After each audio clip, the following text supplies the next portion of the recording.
In recent days, the British royal family has been engulfed in a shockwave so severe that no advisor dares mention it.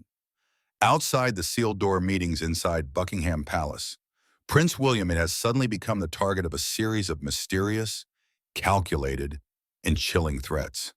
An unidentified man has breached the prince's private vehicle area. Not once, not twice, but 3 times, leaving behind coercive documents, each drop more disturbing than the last, as though someone in the shadows is slowly pulling William into a dark, inescapable design. The incident has forced the royal household's internal security to call an emergency meeting, combing through every corner of the palace and quietly deploying a covert plan to track down the mastermind behind these vicious threats aimed at William. And from that very moment, the first layers of a much larger conspiracy began to peel back, signaling that what is unfolding may run far deeper than anyone first imagined. Could these threats be the work of an unseen hand, manipulating events from behind the scenes? What is the true motive? And more importantly, what exactly did the intruder place inside William's car that he was willing to risk his own life to deliver? London awoke to a morning shrouded in a heavy autumn mist. But it wasn't the early chill that weighed on the city. It was the sudden explosive news cascading across every major media outlet. From long-established British newspapers to global political commentary networks, all were broadcasting the same earth-shattering message. According to consolidated internal security reports, Prince William's private car was breached 3 times. He is now the target of a series of severe security threats. Within hours, the story had raced through the nation like lightning, sparking a wave of public anxiety unseen since the Megxit crisis years earlier. The word intruder flooded headlines across the country. But what left the public breathless was the number that accompanied it. 3 breaches, 3 incidents in a single week. Royal correspondence revealed that all 3 intrusions occurred in the exact same location. Prince William's private parking area, long described as impenetrable, yet somehow as if slipping through invisible cracks. This unknown man approached William's vehicle 3 separate times, quietly placing documents filled with veiled, coercive messages, then vanishing before any guard detected him. Buckingham Palace declined to comment, issuing only a vague statement about reviewing enhanced security measures. But in deeper analysis, many experts raised the same unsettling question. Was this a random sequence of rogue acts or the deliberate execution of a coordinated operation? Sky News quoted a former royal security advisor who insisted the intruder's method does not resemble the behavior of a typical stalker, but rather that of someone trained, someone who understood the palace's internal protection layout. The documents left behind, though their contents remain undisclosed, were described as containing direct threats, almost as if the mysterious figure was sending messages straight into the heart of the Prince of Wales. But what truly chilled the nation was the manner in which those documents appeared. 3 breaches, 3 perfect close-range entries, 3 escapes without a trace. As the media intensified its round-the-clock coverage, one question dominated. How could an unidentified man slip into William's private parking zone, an area more tightly guarded than many government facilities? Did he have a key? Did he have an insider? Or was someone with significant power opening every door for him? The deeper investigators dug, the stranger the mystery became. No one could believe a lone outsider would dare return 3 times without leaving even a fragment of evidence. Political commentators began to offer a chilling theory. The intruder is just a pawn. There must be a larger shadow directing everything. While the press hunted for clues, behind the ancient stone walls of Buckingham Palace, an oppressive silence lingered. Prince William proceeded with his schedule as if nothing had happened. No canceled meetings, no avoidance of the media, no visible increase in security. His calmness only heightened Britain's curiosity and unease. It was becoming clear this was no ordinary breach, no prank, no impulsive act. It felt like a silent declaration of war, precise, deliberate, and aimed directly at the heir to the British throne. And now the nation and the world wait, uneasy and on edge, for the answers to the questions echoing through every newsroom. What does this mysterious figure want? Who is protecting him? And why has Prince William become the target of a calculated, deliberate threat campaign? Before the world learned about the chain of threats that would later shake the royal family, we must trace everything back to the very first step, the night when the earliest sign of something abnormal appeared in the silence. On the night of November 15th, London was wrapped in its familiar damp chill, the sky draped in a thick blanket of clouds like a gray curtain suspended above the city. Inside the palace, the large clock struck 10 p.m., its deep, dry chime echoing down long corridors where the warm yellow lights had already been dimmed in preparation for another quiet night in the British royal household. Prince William had just finished an exhausting day of work. Meetings, reports, briefings, and engagements followed one after another from morning until evening, all centered around familiar themes: security, public welfare, and the royal family's standing in the eyes of the nation. At his age, he had long grown accustomed to carrying the expectations of an entire country on his shoulders. But tonight, as he walked down the silent hallway toward his private living quarters, he felt an unusual heaviness settling across his back. A brief message arrived from one of his closest security officers. His car had been prepared in his private parking area. William's personal garage lay deep within the palace grounds, separated from the lots used for official operations. Cold white lights cast a pale glow on the concrete floor, reflected on the polished black exterior of his vehicle, his mobile safety shell. As it was often described, everything was so quiet that even the footsteps of a patrolling guard echoed clearly, like steady, low notes scattered across the night. As William approached his familiar vehicle, he suddenly stopped. Right on the door handle lay a white envelope placed neatly, perfectly flat, in a way that made it impossible to mistake for something that had fallen or been forgotten. It was placed deliberately, very deliberately. William stood still for a moment, just him and that thin, unnerving object, something so fragile and yet so out of place that it sent a chill down his spine. He didn't open it immediately. Instead, he picked it up gently, holding it the way one might hold a deadly secret. Then he stepped into the car. Without telling anyone, without raising an alarm, he simply placed the envelope on the seat beside him, like carrying an invisible piece of evidence he was not yet ready to confront. Only when he arrived home did William sit down in his study, the warm light catching the edge of the envelope. He removed his gloves and slowly broke the thin seal. Inside was a short letter, its tone sharp as a blade. "You do not deserve to be king." The following lines attacked his capability and his moral character, as if the writer knew precisely where to strike the vulnerabilities every heir to the throne is relentlessly scrutinized for. Attached to the letter were doctored photographs, warped angles, distorted lighting, expressions cropped in ways that made William appear cold, distant, insincere, the exact opposite of the disciplined seriousness he always tried to uphold. At the bottom of the letter, a single bold sentence stood out like a command: "Abandon the throne before it's too late." William set the letter down, not angry, not shaken, just a quiet heaviness spreading through his chest like the sudden rush of strange wind that appears before a coming storm. This threat was too direct, too intentional to be dismissed as a cruel prank. A hesitant, indecisive man living off the fading glory of his family, a manufactured image masking inner weakness. That is not the portrait of a king. There were no citations, no arguments, just verbal blades slashing exactly where he had always been judged the most: his role as the future monarch. He picked up the photographs and examined them carefully. They were familiar images, events he had attended years ago. In the pictures, he was smiling, speaking, walking under the burst of camera flashes like every other royal. But something was wrong. The angles had been cropped unnaturally. Backgrounds had been altered. The faces of people standing next to him were blurred or strangely brightened.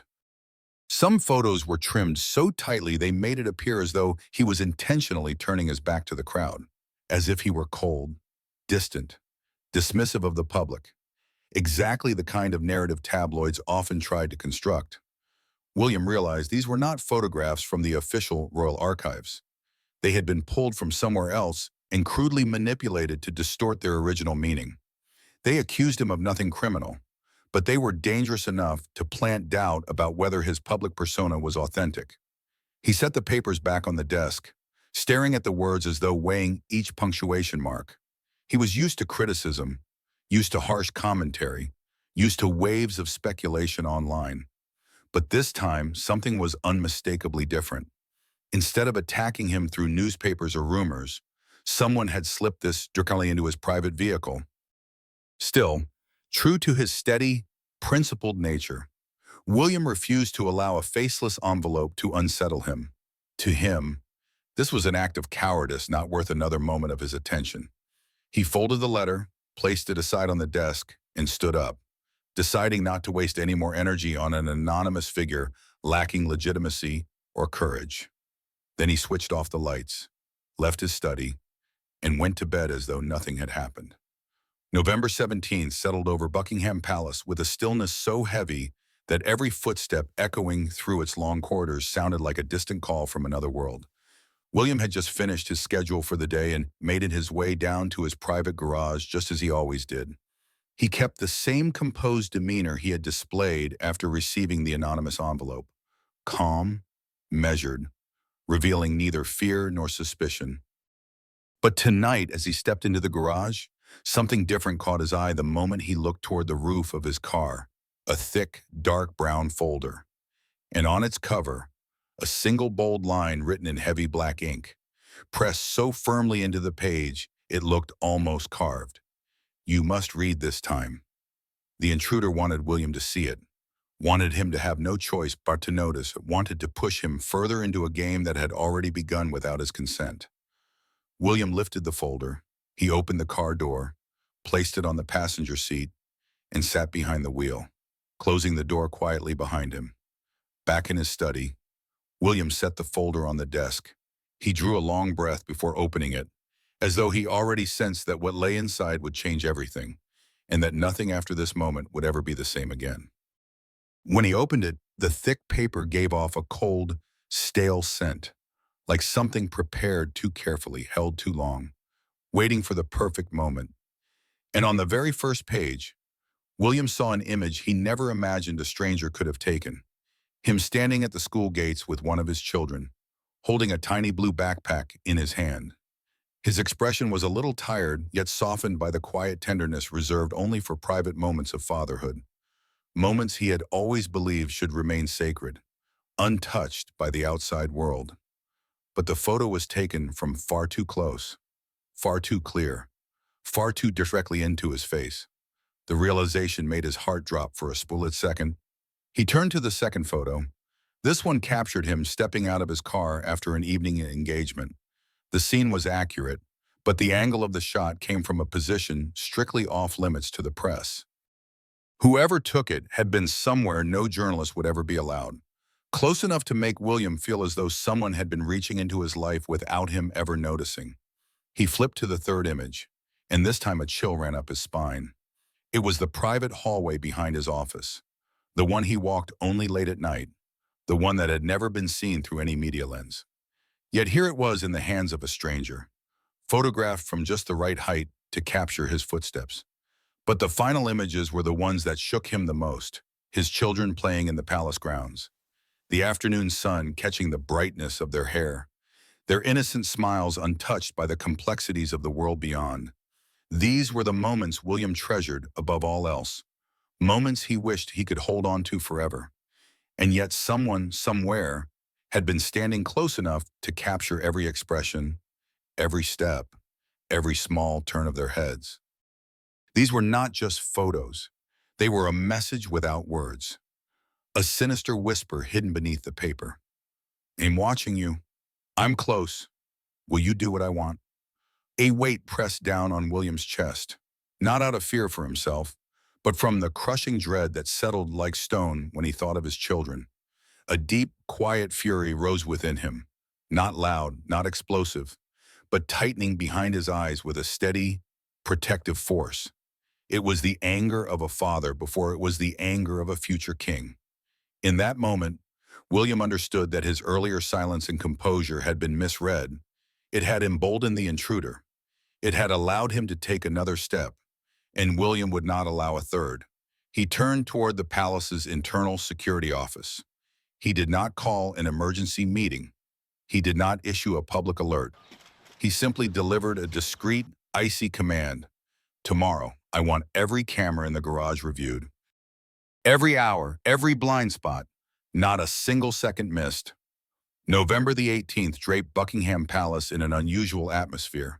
Not the heavy silence of the previous days, but a sense that every stone wall was quietly observing, waiting for something to unfold. After 2 consecutive threats, William could no longer maintain the same calm composure. A slow, burning fury was rising inside him, the kind only understood by those who stand at the edge of danger aimed at their families. But he knew this too. An unrestrained anger would turn him into the perfect prey, and William would never allow himself to become prey. That morning, he reviewed every camera recording from the garage. The footage was grainy, the lighting dim, but still clear enough to reveal the figure of a man wearing a dark cap, walking swiftly but without panic, stopping beside William's car, placing a letter or document on the door handle, and disappearing like a passing shadow. No face, no identity.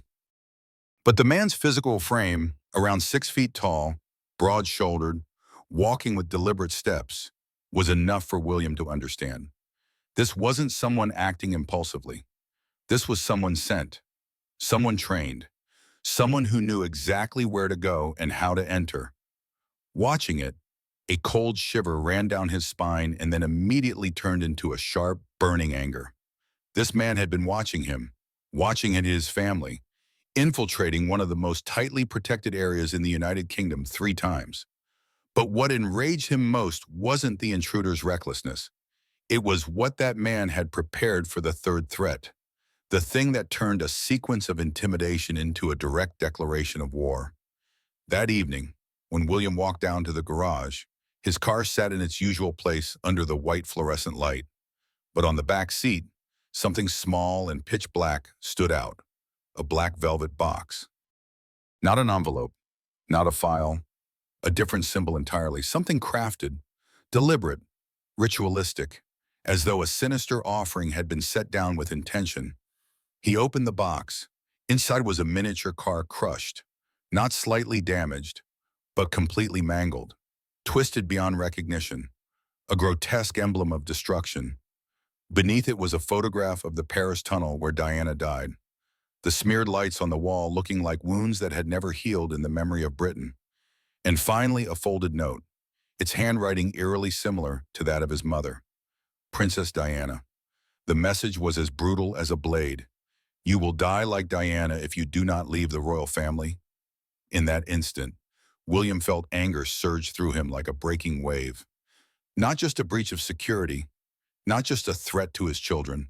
Now someone had dragged the name of his late mother into this vile scheme, exploiting the memory of a tragedy he had never truly escaped. It was one of the cruelest acts a human being could conceive. But instead of throwing the box aside, instead of calling security in a burst of rage, William stood still, closed the lid, and drew a long breath. The fear of those first few seconds vanished, replaced by a sharp, icy clarity. Someone wanted him panicked. Someone wanted him spiraling out of control. But William understood perfectly. If he allowed emotion to take the lead, the enemy would win. And in that single moment, the trap began forming in his mind, calculated, precise, the work of a strategist. He decided to keep everything exactly as it was, keep the car in the same place, keep his schedule unchanged, keep the same calm expression before everyone. No additional guards, no new walking routes, no altered habits that might alert the watcher. The man had returned 3 times. He would return a fourth, convinced that William suspected nothing. And that was when the trap would spring shut. That night, November 18th, William's garage was as still as motionless water. His 3 most trusted security officers took position, each hidden at a different point exactly as instructed. Don't stand near the car. Don't cast a visible shadow. Don't move until William signals. Moments later, from the far edge of the garage, the silhouette of the intruder appeared. He moved quickly but confidently, every motion familiar, rehearsed, routine. He approached the car, leaned slightly forward, reaching for the door handle. Precisely the behavior William had seen on the surveillance footage, and at that exact second when his fingertips were a breath away from the cold metal, three security officers stepped out from three directions at once. No shouting, no weapons drawn, no unnecessary force, just a swift joint maneuver, a lock, a pivot, a controlled takedown, and the man was pinned face down to the floor in complete silence. He resisted for a moment, then surrendered entirely. When he was escorted into a secure room, he didn't wait for William to speak. Perhaps he knew he had been cornered. Perhaps he knew that if he didn't talk immediately, the person who hired him would deliver a far worse fate. His voice shook as he confessed. Camilla. It was Camilla who hired me. Camilla who paid me. Camilla who dictated the threats. Camilla who forced me to imitate Diana's handwriting. Camilla who ordered me to target William's children. Camilla who wanted William off the line of succession at any cost. William stood still, listening to each word like shards of glass hitting the ground. No shock, no outburst of rage, only a cold, quiet confirmation in his eyes. After all the long nights of restraint, he finally had the truth. And that truth was darker than he had ever imagined.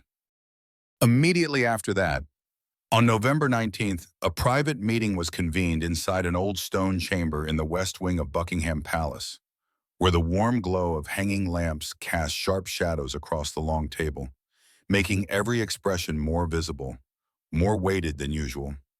William entered with a cold, controlled composure, carrying a box filled with every piece of evidence he had collected over the past 3 days.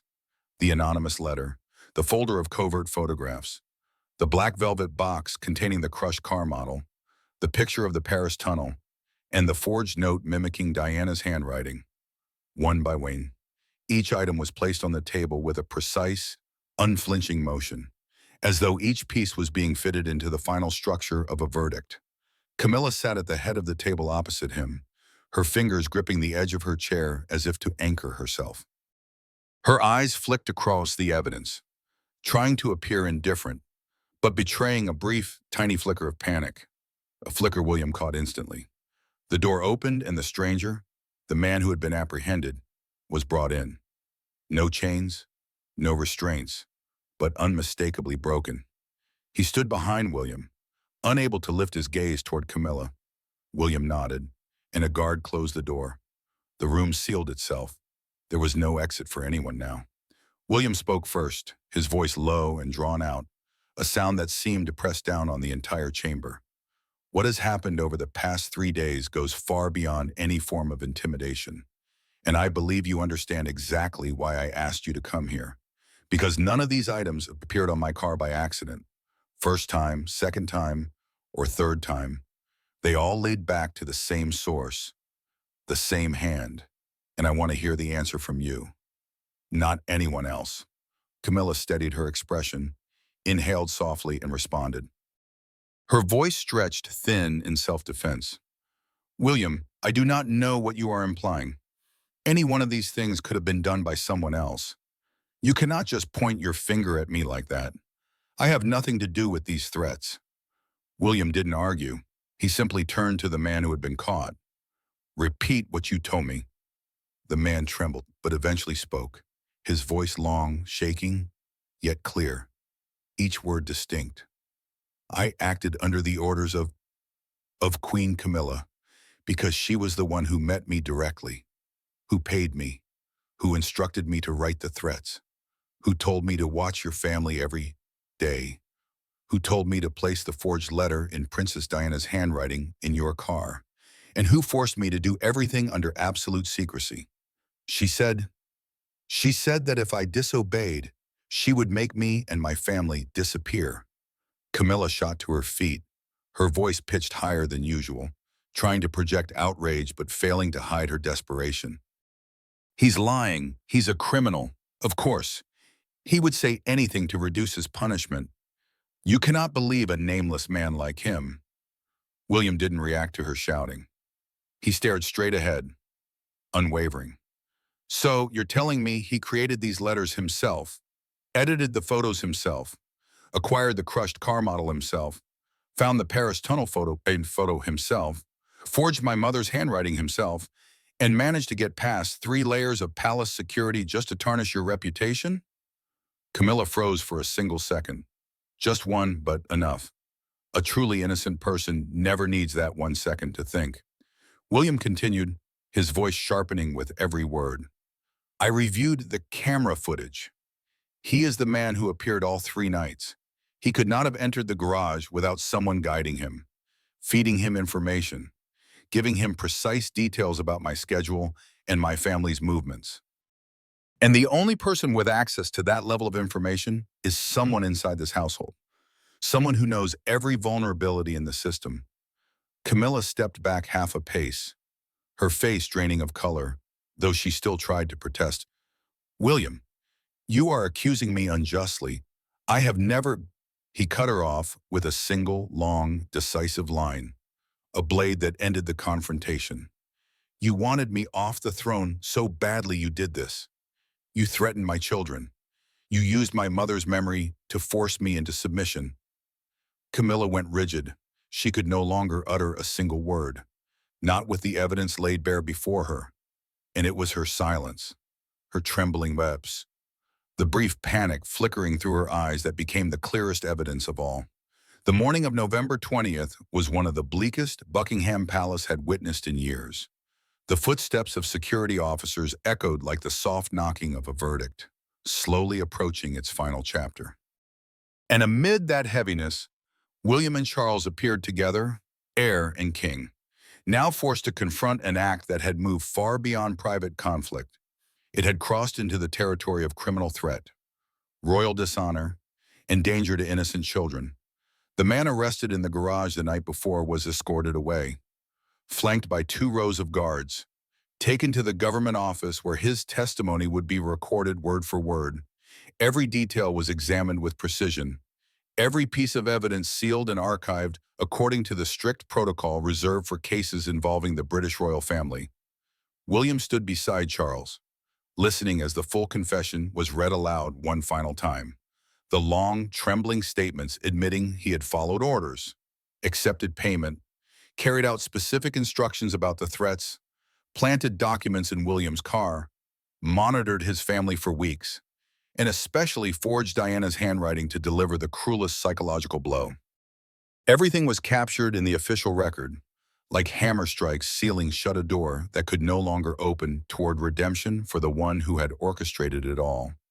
William remained silent throughout, but Charles, who had long refused to comment publicly on turmoil surrounding the monarchy, stood beside his son with a face colder than any winter. When the final report was stamped, when the classified documents were moved into secure storage, William and Charles returned to the palace in a prolonged silence, as though even the air was waiting for the final judgment on Camilla. The internal council convened in an old stone chamber that had once housed some of the most consequential decisions of the Windsor dynasty. A room that normally echoed with discussion now held a motionless gravity. For everyone present understood that what was about to unfold was not a meeting. It was the end of a chapter in royal history. Camilla entered the room, her face stripped of the pride that had always accompanied her. What remained was the power of someone being pushed toward the edge of a cliff. She searched the room for even a single sympathetic glance, but met only blunt, expressionless silence from those who now knew the truth. On the long table, the black velvet box, the crushed car model, the Paris tunnel photo, and the forged note in Diana's handwriting sat neatly arranged, silent witnesses that could not be refuted. Charles rose slowly, almost as if trying to stretch the final seconds before speaking words he never imagined he would have to say. Not to her, not after years of shielding her. He looked at her for a long moment, his eyes heavy with disappointment, anger, and the deep ache of betrayal, the kind inflicted only by someone one has long protected. Then his voice finally emerged, low and resonant. ringing through the chamber like a funeral bell. What you have done is no longer within the bounds of jealousy or personal conflict.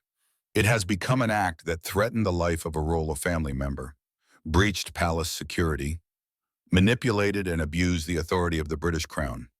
As of today, you no longer have a place within the royal family.